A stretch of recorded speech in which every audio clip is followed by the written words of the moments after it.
I am now continuing on Friday, August 26, 2005.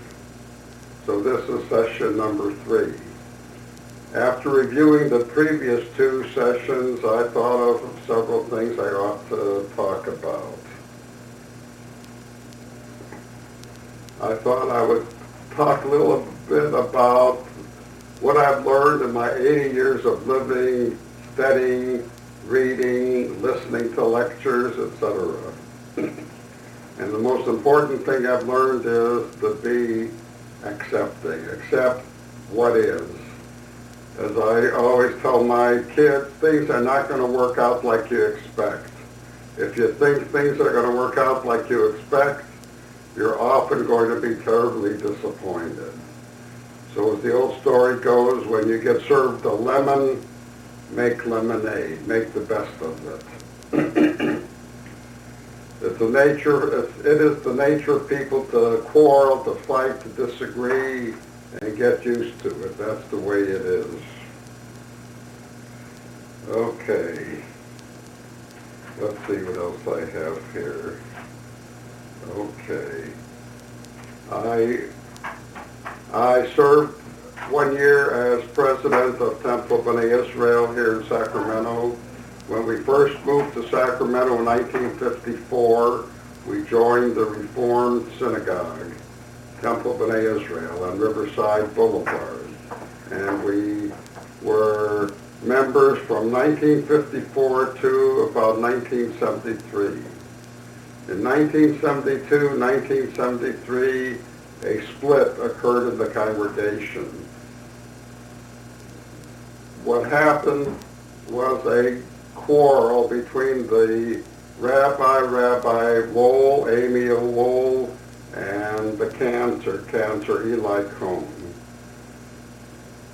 The cantor was fired, and the congregation who supported the cantor ended up leaving and forming a new Reformed congregation Beth Shalom. We were members of Congregation Beth Shalom for about 6-7 years, when again we moved on to the conservative synagogue Mosaic Law congregation. I was quite active both in Temple B'nai Israel, where I became the president, and also in Congregation Beth Shalom. However, after my unpleasant experience being president of the synagogue during the quarrel between the cantor and rabbi, I adopted a low profile. I wanted to be an ordinary member, and I didn't want to get involved in the politics of the synagogue.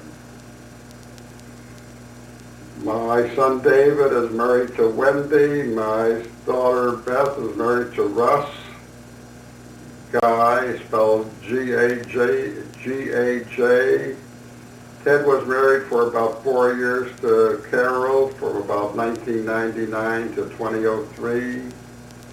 And Maureen is now married to Yitzchak Bar Shahar.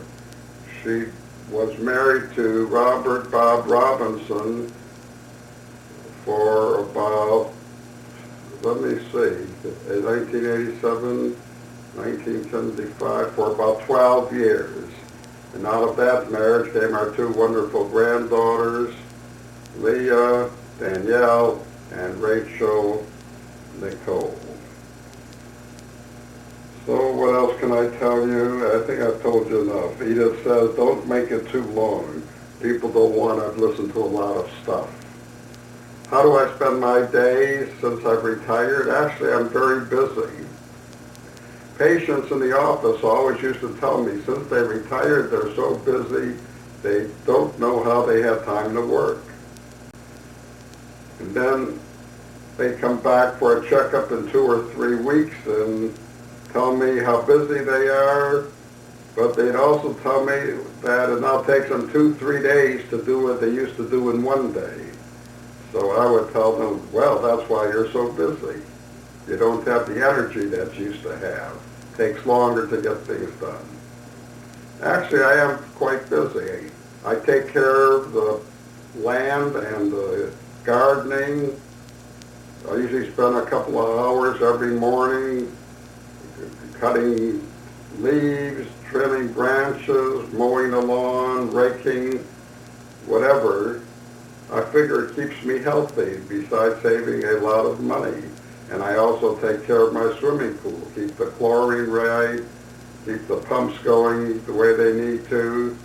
And so I do that work. I also visit with friends. I have a group of friends I meet with once a month, and we exchange books, talk about things.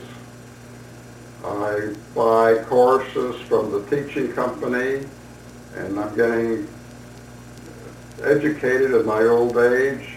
Right now I'm listening to From Jesus to Constantine, the early beginnings of Christianity. I've listened to important Jewish figures in the Middle Ages, the introduction to Judaism,